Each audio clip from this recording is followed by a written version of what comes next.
Hello ladies and gentlemen, welcome to first episode of Lazarski Aviation Academy short lecture videos.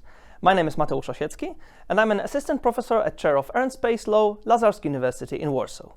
Today I would like to tackle with you a topic that was really hot in recent months in the world of civil aviation. Sanctions imposed by European Union on Russian Federation amid war in Ukraine. So, dear passengers, sit back, relax and enjoy the video.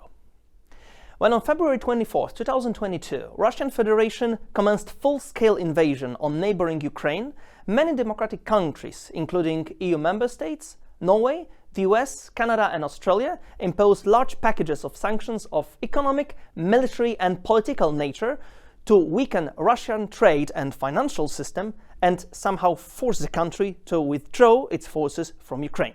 Today, I would like to focus mostly on those sanctions that were imposed by the European Union and were related to aviation sector.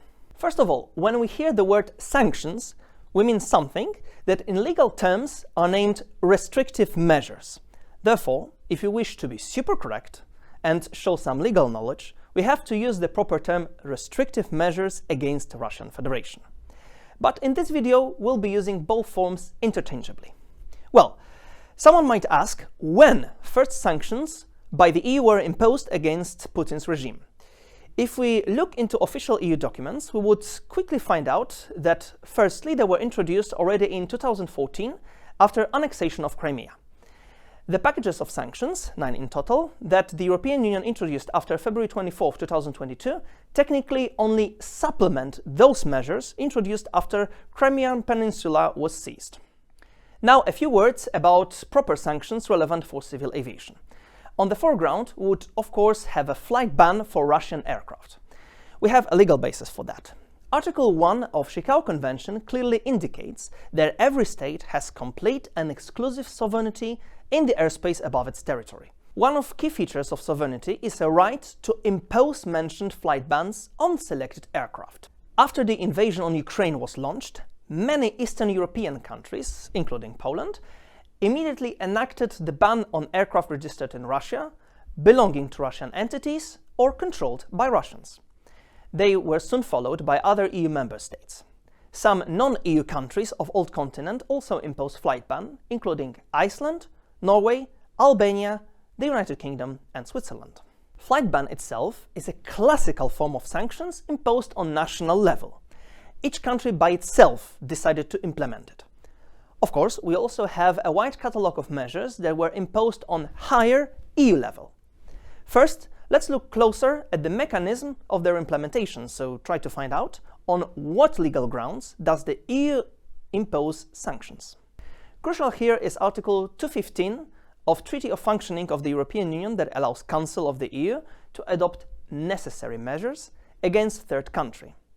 Council here acts on joint proposal from High Representative for Foreign Affairs and Security Policy and the European Commission. To adopt a package of sanctions, Council has to vote thereon by qualified majority. Okay, we got an idea of mechanism, so now a little bit of facts. As I mentioned before, first package of sanctions by the Council was adopted nearly 10 years ago and took shape of Regulation 833/2014 concerning restrictive measures in view of Russia's action destabilizing the situation in Ukraine.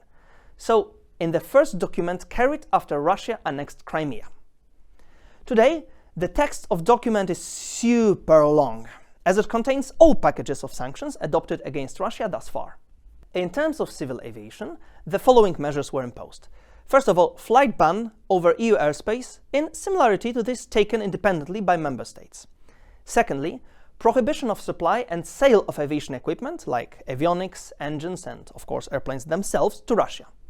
Thirdly, prohibition of providing services of maintenance, financing and technical assistance related to usage of aviation equipment. Fourth, and finally, inclusion of all Russian airlines to blacklist of carriers in the EU, which reflects the fact that it is no longer safe to fly them. That is the overview of packages of sanctions that hit Russian civil aviation. Now, we should ask a question, how it affected the industry. We have to underline here that before the invasion on Ukraine, around 50% of airplanes belonging to Russian state airline Aeroflot were being used for international flights. Today, international routes mostly do not exist, and therefore the airline had to switch into domestic market to keep planes flying. Another visible effect is cannibalization of aircraft. As around 3/4 of Russian Federation commercial airplanes were manufactured by EU, American or Canadian companies and now are detached from supply of relevant spare parts, air carriers are forced to remove some components of newly built planes and install them on older machines to allow them to fly safely. But this is a short-term solution. Airplanes will one day be depleted from available parts and then would not even be able to take off without safety problems. I would like to mention here also a decree on so-called aircraft theft, signed by Vladimir Putin in March 2022. On the basis of this document, Russian Federation refused to send leased aircraft back to foreign lessors, and subsequently, those aircraft would have been illegally registered in Russia.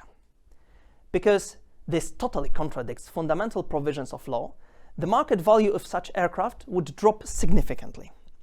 Combined with cannibalization, the aircraft in stake would be worth very little. But this is a topic for a separate speech.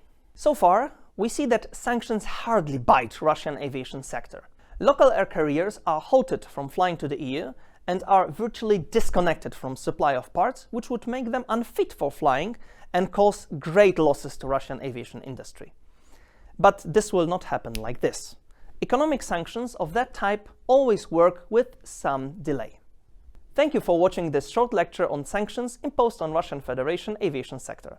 I hope that you enjoyed the video and got interested by the topic. Stay tuned for the next videos in our Lazarski Aviation Academy series. See you soon!